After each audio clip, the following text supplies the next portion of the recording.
ओम शांती. सात्विक पक्वान्नामध्ये तुमचे पुन्हा एकदा खूप खूप स्वागत आहे. सात्विक पक्वान्नामध्ये स्वास्थ्याच्या दृष्टीने नेहमीच हेल्दी मेनू बनवले जातात आणि आजही असाच मेनू मी घेऊन आलेली आहे. तो म्हणजे बाजरीपासून बनवलेले बिस्किट किंवा स्नॅक्स. आमच्या बालपणी आई याच्या कापण्या बनवत असे, तर या कापण्याऐवजी मी हे बिस्किट्स बनवलेले आहेत. कसे बनवलेत ते पाहूयात व्हिडिओतून. व्हिडिओ थोडासा मोठा वाटेल, पण स्किप न करता पहा. अगदी बनवण्यास सोपा आहे हा मेनू. त्यासाठी मी घेतलेला आहे गूळ. गूळ आपल्याला किसून घ्यायचा आहे. कुठलंही एका कपाचं किंवा एका वाटीचं मेजरमेंट ठेवून द्यायचं. 1 वाटी गूळ घेतलेला आहे आणि या गुळामध्ये हा गूळ पटकन वितळावा यासाठी मी कडक पाणी घेतलेलं आहे. ते 1 वाटी घेतलेलं आहे किंवा आपण कमी देखील पाणी घालू शकतो. आपण हे पाणी जेवढं टाकू तेवढं हे गुळाचं पाणी जास्त होईल आणि मग त्यामध्ये जास्त पीठ बसेल. म्हणून शक्यतो तुम्ही तुमच्या मेजरमेंट प्रमाणे पाणी घाला. कडक पाणी घातल्यामुळं गूळ अगदी पटकन वितळतो, त्यामुळं कडक पाणी घालायचं आणि हे गूळ वितळला हे पाणी आपल्याला गाळणीने गाळून घ्यायचं आणि आता या पाण्यामध्ये बसेल एवढं बाजरीचं पीठ घालून घ्यायचं आणि या बिस्किटांना छान चव यावी यासाठी सोपची पूड घालून घेतलेली आहे. सोप भाजून ओबडधोबड वाटली. ती वाटत असतानाच मी यात 5 ते 6 वेलदोडे देखील घातले होते आणि आता हे पाण्यामध्ये चांगलं मिसळून घ्यायचं. यामध्ये मी घालते 1 चमचा तूप. तुपामुळेच ही बिस्किटं खुसखुशीत होतात. यामध्ये अजून पीठ बसतं म्हणून मी अजून 1 वाटी पीठ घालून घेतलेलं आहे. यामध्ये मी घातलेला आहे 2 ते 3 टेबलस्पून रवा. रवा घालणं हे पूर्णपणे ऑप्शनल आहे. मी हा रवा का घातला हे तुम्हाला पुढे व्हिडिओमध्ये समजेलच. आणि या पद्धतीने हा डो मळून झालेला आहे, पाहू शकता. हा डो बिस्किट बनवण्यासाठी जसा घट्ट पाहिजे तसा अजूनही नाही, थोडासा सैल आहे. म्हणून याला 10 मिनिटांसाठी झाकून ठेवून द्यायचं आणि 10 मिनिटांनी पाहू शकता हा डो जो आहे बिस्किटांना जसा हवाय तसा झालेला आहे. रवा घालण्याचं कारण हेच की रवा घातल्यामुळं जास्तीचा सैलपणा पिठाचा कमी झाला. आता या वेळेस तुमच्या मनामध्ये प्रश्न पडेल, सैल झाल्यास आपण पीठच घालायला हवंय, पण मी रवा का घातला? कारण गुळाचं जे काही प्रमाण आहे, गोडवा कमी झाला असता पीठ घातल्यास. पीठ खूप बसलं असतं.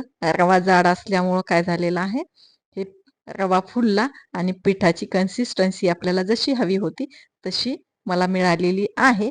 म्हणून मी तो घातला. कधी-कधी स्वयंपाकाच्या वेळेसही अशा छोट्या-मोठ्या गोष्टी घडत असतात आणि त्यावेळेस आपल्याला अशाच काही टिप्स शोधून काढाव्या लागतात. तुम्ही देखील तुमचा कधी डो पातळ झाल्यास त्यामध्ये रवा घालून त्याची कन्सिस्टन्सी हवी तशी बनवू शकता. ज्या वेळेस आपल्याला पोळी बनवायची आहे त्यावेळेस जो काही छोटासा डो काढून घेतलेला आहे आपण, तो मळायचा आणि मग त्याची पोळी लाटायची. माझ्याकडे काही कटर आहेत त्यामुळं मी या कटरने हार्ट शेपचे बिस्किट काढून घेते. आपण चाकूने देखील त्याचे काप पाडू शकतो किंवा त्याच्या कापण्या बनवू शकतो. आणि हा राहिलेला भाग आहे पुढच्या डो मध्ये आपण घालून घ्यायचा. आणि आता तुम्ही माझ्या चॅनलला नवीन असाल तर सात्विक पक्वान्न चॅनलला सबस्क्राईब करा, बेल आयकॉन दाबा आणि व्हिडिओ जास्तीत जास्त शेअर करा. व्हिडिओ आवडल्यास लाईकचं बटन देखील दाबा आणि कमेंट्स बॉक्समध्ये कमेंट देखील टाका. व्हिडिओ आवडल्याचा, न आवडल्याचा दोन्हीही. पोळी खाली चिकटू नये यासाठी गव्हाचं पीठ घेतलेलं आहे आणि या डोला मी तिळे देखील लावलेले आहेत. तुम्ही चाकूने देखील असे काप पाडू शकता. या ठिकाणी मी शंकरपाळ्याच्या आकारामध्ये कापून घेते. तुम्हाला हव्या त्या आकारामध्ये कापून घेऊ शकता. आणि हे कापल्यामुळंच याला बाजरीच्या कापण्या असं देखील म्हटलं जातं, जे की मी तुम्हाला सुरुवातीला सांगितलं. आमच्या इथे नेहमीच बनवल्या जात असत. आपल्या पूर्वजांच्या आहारामध्ये अशा मिलेट्सचा उपयोगच जास्त केला जात होता, म्हणूनच आजही आपल्या आसपास पाहत असताना 90 वर्ष वयाच्या व्यक्ती देखील निरोगी जीवन जगताना दिसत आहेत. त्यांच्या आरोग्याचं गुपित म्हणजे त्यांचं खानपान. आणि आता तेल चांगलं तापलेलं आहे. गॅसची फ्लेम मीडियम स्लो ठेवायची. यामध्ये टाकून घेतलेले आहेत बिस्किट.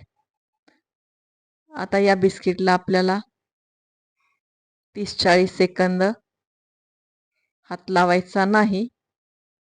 30-40 सेकंदानंतर तळून पाहू शकता तुम्ही कसे तेलाच्या वर आलेले आहेत ते. आणि आता सगळ्या बाजूनी लो मीडियम फ्लेमवर आपल्याला हे छान तांबूस होईस्तोवर तळून घ्यायचे. तळून झाल्यास देखील थंड होईस्तोवर हे बिस्किट नरमच असतील आणि थंड झाल्यास छान खुसखुशीत होतात आणि टिकतातही खूप दिवस. पाहू शकता या ठिकाणी किती मस्त झालेले आहेत ते. तुम्हीही बनवा, मस्त खा, स्वस्थ राहा आणि व्हिडिओ पहा. पुन्हा भेटूयात सात्विक पक्वान्नामध्ये सात्विक मेनूसोबत.